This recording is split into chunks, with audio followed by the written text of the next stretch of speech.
আজকে তো শিবরাত্রি, তো সেই কারণে সকাল সকাল স্নান করে আমি বসে পড়েছি মালা গাঁথতে।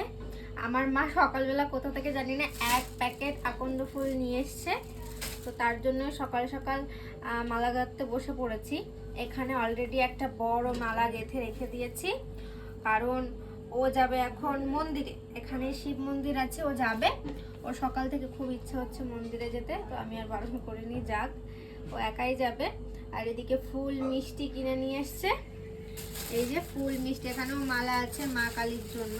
এ বাবা কেটে নিয়ে আস, তুমি মালা করে নিয়ে আসোনি কেন? কেটে নেবো এখন। তো যাই হোক, ফুল মালা মিষ্টি নিয়ে এসছে। আর এই দেখো, এখানে তো বেলপাতা পাওয়া যায় না, এই বেলপাতাগুলো ফুলের দোকান থেকে কিনে নিয়ে এসছে। মনে হচ্ছে একটা পাতাও ভালো আছে। আমি দুটো বেলপাতা শুধু দিয়েছি, দেখাও যাচ্ছে না, এত সুন্দর বেলপাতা।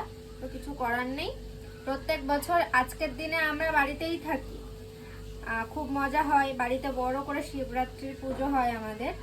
কিন্তু এবছরে কিছু কারণে যাওয়া হয়নি, তো কি আর করা যাবে। এই বছর পুজোতে আমরা ব্যাঙ্গালোরেই আছি। আমার ঘরেও যেহেতু মহাদেব আছে, তো আমরা সন্ধ্যাবেলা আমার ঘরের ঠাকুরকে নিজেদের মতো করে যতটুকু পারবো পুজো করব সবাই মিলে, আমি মা ও সবাই মিলে দেবো পুজোটা। তো যাই হোক, এখন বসেছি মালা গাঁথতে। তোমরা কে কে শিবরাত্রির পুজো করছো অবশ্যই কমেন্ট করে জানিও। অনেক ফুল, অনেকগুলো মালা হবে।